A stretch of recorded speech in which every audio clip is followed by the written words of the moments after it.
प्रिय छात्रों एवं प्रतियोगी छात्रों, कोई भी हो, चाहे वो कोई कक्षा के स्टूडेंट हो, चाहे वो प्रतियोगिता में बैठने वाले कोई प्रतियोगी छात्र हो, सबके लिए संधि बहुत अनिवार्य है।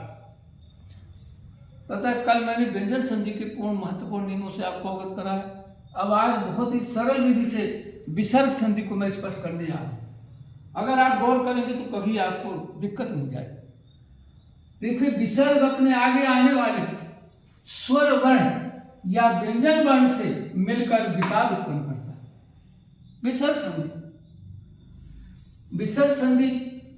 अब आप नियम नंबर 1 गौर करें, इतनी सरल है जिसमें से बहुत महत्वपूर्ण, इसके 3 महत्वपूर्ण बहुत बड़े नियम हैं जो महत्वपूर्ण है। 3 बाकी नियम बहुत है, लेकिन 3 बहुत जिसमें अवगत कराऊंगा।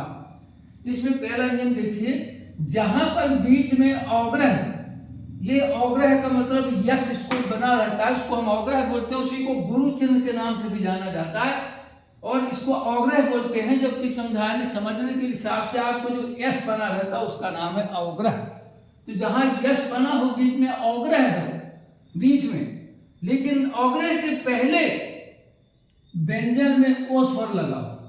अवग्रह के पहले व्यंजन 2 पहचान आपको करना है। जैसे देखिए उदाहरण, सो यह अवग्रह लगा हुआ है, इसके पहले ओ होना बहुत जरूरी। जो भी व्यंजन वर्ण है उसमें ओ लगा होना चाहिए, ओ स्वर लगा हुआ, तुरंत समझ गए आंख बंद करके ये व्यंजन।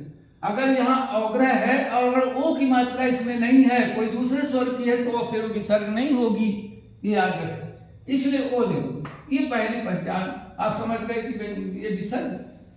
अब इसके बाद हम समझ गए तो हमें अब आती है बात कि विच्छेद कैसे करना। इतना सरल है विच्छेद, जबकि बहुत आती है संधि। तुरंत आपको क्या करना है, ओ का जो स्वर है उसको हटा देना है। ओ का स्वर हटा के उसकी जगह विसर्ग लगा देना। ये देखिए, ओ का स्वर हटा के विसर्ग लगा दिया इस समय, और जो अवग्रह लगा है यश, उसको ह्रस्व छोटा ह्रस्व बोलते, उसकी जगह में आ छोटा अल। ये देखिए सहधन। अब तुरंत समझ गए। अब जब आपको कहीं आ जाए कि इसको जो संधि जोड़िए, तो देखिए तुरंत समझ जाना चाहिए विसर्ग संधि है, क्योंकि विसर्ग का पहचान ही पहले विसर्ग लगा हुआ।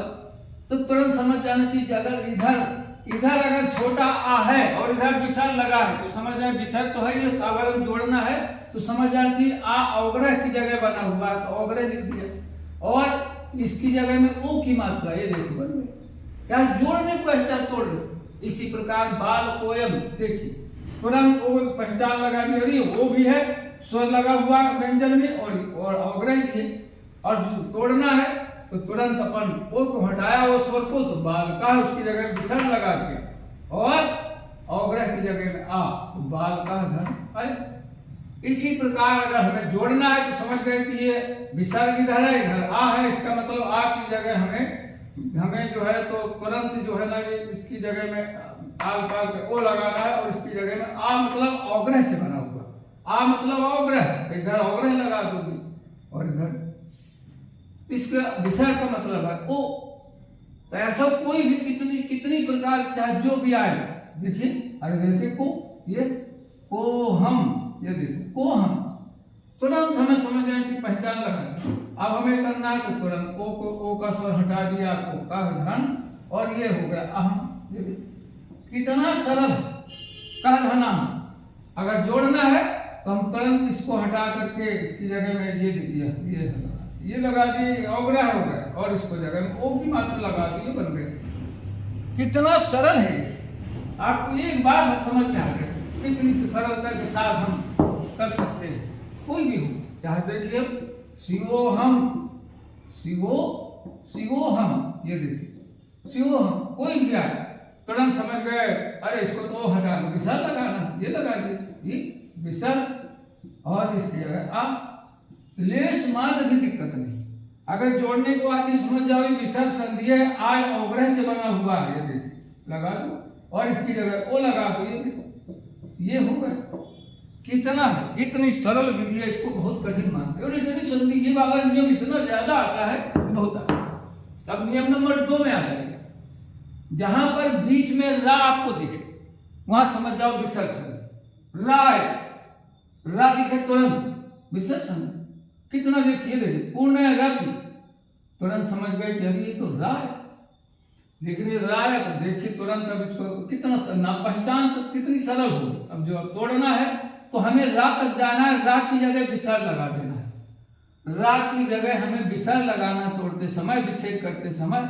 और रा का जो स्वर हो, आ ए यू उ, जो भी हो वो स्वर इधर लिख देना है। ये देख लीजिए तुरंत। तो पुनः रा की जगह हा हो गया पुनः, और रा में छोटा आ, इसलिए आप कितना सरल काम हो गया, पुनरावृत्ति हो गया, बहुत ही सरल काम। पुनः धन्यवाद। अगर इसी प्रकार आप देखिए मुनि रेखा, मुनि है रा की जगह है तो मुनि है, और रेखा मतलब रे मतलब एक, मुनि का नहीं, कितना सरल हो गया। बहिरागमनम, तो रा तक लगा की जगह विसर्ग हो गया बही ही, बही यानी बाहर, आ बड़ा लगा हुआ है राम, आगमन पहला आगमन। ये आप कितनी सरल है। रा भर जहां भी आए वहां विसर्ग संधि, और विच्छेद करते समय रा की जगह विसर्ग लगाना और रा का स्वर उधर लिख देना, इतनी सी बात है। लेकिन दोनों सार्थक, यानी हर जगह रा है तो विसर्ग संधि, मन ऐसा नहीं मनु जैसे लिख दिया कहीं मनो रोपण, मनोरोपण। अब यह जैसे आगे इसमें जोड़ोगे मनोरोपण आ गया, तो ये जो बोलो मनोह धन ओपण, ऐसा ऐसा ऐसा ध्यान देना। सार्थक कुछ भी नहीं, मनोधन ओपण नहीं होगा। तो ये सार्थक शब्द भी देखना संदेश तोड़ने में, तो इसलिए कई नहीं, कई हर जगह जहां राय तो वही विसर्ग हो जाएगी। दोनों तरफ सार्थक शब्द भी बनना चाहिए, जैसे बराबर बन रहे हैं, दोनों का एक अर्थ निकल रहा है। अब एक तीसरा नियम नंबर, अब जहां भी रा हो, चाहे जितना आप देखिए पूर्ण, कई जगह लिखा रहता है पुनरुक्ति, पुनरुक्ति ही, पुनरुक्ति, तो तुरंत पू न और हा लगा दिया, रू है तो हा बड़ा रा की जगह उधर उक्ति ही। ये देखिए, ये देखिए कितनी सरल है। रा की जगह विसर्ग लगाए और रा में ऊ है तो उधर उक्ति, पुनरुक्ति। पुनरागमनम, पुनः धन आगमनम, चाहे जो भी आप जहां करते हैं हर जगह। तीसरा नियम नंबर 3, बीच में कोई भी आधा सा, 3 सा होते हैं, एक सा श सीटी वाला, सा आधा सा खटकोण का, और सा होते हैं। तीनों में से कोई भी आधा सा, वहां समझ जाइए कितनी सरल पहचान इसकी। 3 में से कोई भी हिस्सा मिलेगा वहां समझ जाओ विसर्ग संधि। ये भी याद रहे आपको चीज में, ये जो आधा सा रहेगा सीटी वाला वो चा में रहेगा, ये जो सा रहेगा वो 3 चीजों में रहेगा, ता का फ, और ये जो सा रहेगा वो ता में ही मिलेगा। ये भी पहचान आपको सुन। अब जैसे पहले में देखिए निश्चला है, देखिए ये तो सबसे सरल है, इसलिए इसमें आपको तुरंत कुछ नहीं करना। ऐसे सर इतना है कि आधा सा, जो कोई भी आधा सा हो उसकी जगह उसको हटाकर उसकी जगह विसर्ग लगाना, इसके अलावा कुछ भी नहीं करना। कितनी सरल बात है। निधन चला, तुरंत निश्चला है, देखो ये निश्चला निधन चला। अब आपको जो मान लो जोड़ने के लिए आए, इसको संधि कीजिए तो उसके में आप काम आ जाएगा ये चीज में कि ये क्यों लिखा है कि ये जो चा है तो चा के पहले कौन सा सा होना, ये सा जोड़ना। कितना सरल, बस इतने पहचान आपको रहेगी। ये चा है क्या इधर, तो इसका मतलब ये वाला सीटी वाला सा जोड़ना चा के पहले। ये वाली बात आपको समझ आ रहा है। रामचंद्र, देखिए रामचंद्र, ये देखो रामचंद्र, तो राम तुरंत धन चंद्र, रामचंद्र। अब जोड़ने को मान लो अगर ये जो इसको जोड़ना है तो तुरंत समझ जाए कि क्या है क्या, तो क्या समझना चाहिए। क्या की जगह में ये इसके विसर्ग की जगह में ये सा लगेगा, जहां चा है तो उसके पहले ये सा, ये लिखा हुआ साफ साफ। तो इसलिए रामचंद्र या भी चा होगा वहां आधा सा कौन सीटी वाला लगेगा। और क्यों तोड़ना है तो आधा सा को हटा के विसर्ग लगा। नाम पहचानना तो कोई भी आधा सा जहां जिसमें लगा समझ जाओ विसर्ग संधि। तीनों इतनी सरल चीज है। किसी प्रकार अब आगे ये सा षटकोण तो जैसे लिख दिया धनुष, ये देख धनुष टंकोड़, तो तुरंत धनु धन टंकोड़।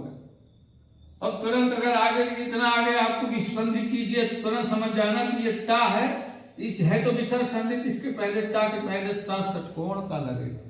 ये तुरंत पहचान है, ये बड़ी सरल। जैसे इतना नहीं, जैसे का चतुष्कोण है, ऐसा चतुष्कोण, चतुष्कोण, ये देखिए यहाँ लिखा हुआ का के पहले, अगर पहले होता है तो भी तो ये षटकोण, चतुर्धन कोण है। अगर चतुर्धन कोण है लिखा हुआ, चतुर्धन कोण, अगर ऐसा लिखा हुआ है चतुर्कोण है तो समझ जाओ कि इसके पहले भी सा षटकोण का ही लगेगा। ये लिखा हुआ इसके पहले, तीनों के पहले। जैसे था निष्फला, निधन फला, ये देखिए निधन फला। अब निफला है तो समझ जाए कि फा के पहले हिस्सा षटकोण का, ये निष्फला, तब हो जाएगा निष्फला, निष्फला, ये देखिए निष्फला, निष्फला, ऐसा है। तीनों को देखिए, चतुष्कोण, निष्फला, ये तीनों के लिए अलग अलग है। ये आपको आए तो पहचान के लिए, जब संधि जोड़ने के लिए आए तो आपको बड़े काम में आएगा। इच्छा के पहले अगर जोड़ना तो तुरंत जैसे ऐसा आ गया, आपको जोड़ना समझ जाए कि ये सीटी वाला साल इसके पहले लगेगा विसर्ग के।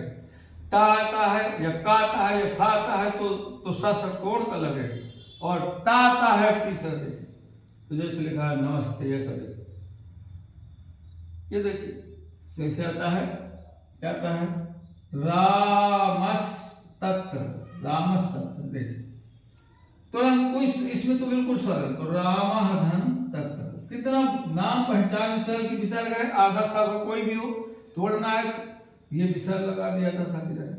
जोड़ने भर में आपको गौर करना है, अगर ये मालूम रहेगा तो कोई दिक्कत नहीं जाएगी कि ता के पहले हमें सरोते का लगाना है। जैसे ऐसे आ गया जोड़ तो तुरंत लिख दिया राम सरोते का लगा, ये इसके पहले सरोते का लगा।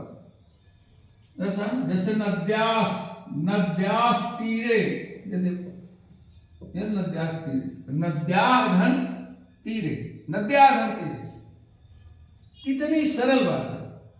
अब इसके बाद आखिर में देखिए नमस्ते, संधि में नमस्ते, तो नमस्ते तो आप तुरंत समझ जाओ कि नमः साधक विसर्ग संधि, आदव से विसर्ग लगा कि नमः घंटे। और अगर जोड़ने को यही आ जाती जोड़िए तो तुरंत आप समझ जाना चाहिए ताकि पहले कौन सा साधा सरोते वाला तो नमस्ते। इसलिए मैं समझता हूँ संधि में आज से नमस्ते, संधि आपको पूरा ज्ञान हो गया। जब आपको संधि का पूरा ज्ञान हो गया, मैंने पहले बता दिया कि हिंदी संस्कृत की एक ही संधि होती, हलंत विसर्ग भर आगे जैसे इसमें है सोपित, तो अगर संधि इसमें आती बाल पोयम की, अगर बाल पोयम जो भी है वो तो संधि भर विसर्ग उसर्ग नहीं लगता, बल्कि आखिरी वाला हलंत से, बाकी वही सब रहता जैसे निश्चय धनुष्टम कोड नमस्ते। इसलिए संधि बहुत ही है सरल। और जब जिसको मैं ये आपको बताया, चाहे प्रतियोगी छात्र कोई भी हो, कि अगर आपको आगे समाज सीखना है या और कोई व्याकरण सीखना है, अर्थ सीखना है किसी श्लोक का, तो आपको संधि का ज्ञान पूरा होना चाहिए। जब आप संधि तोड़ लेंगे तो आपको हट जाएंगे। इसी प्रकार अगर कहीं व्याख्या में आपको टिप्पणी लिखना है तो आप संधि से लिख सकते हैं कि इसमें ये संधि है, यानी बहुत काम की चीज़ है। इसलिए आप अगर मैं समझता हूँ बड़ा ध्यान दिया होगा, अतः संधि पर आप दक्ष हो गए होंगे, पूर्ण रूप में सरल विधि से आपको समझ गए होंगे। अतः आज से संधि का काम ही समाप्त।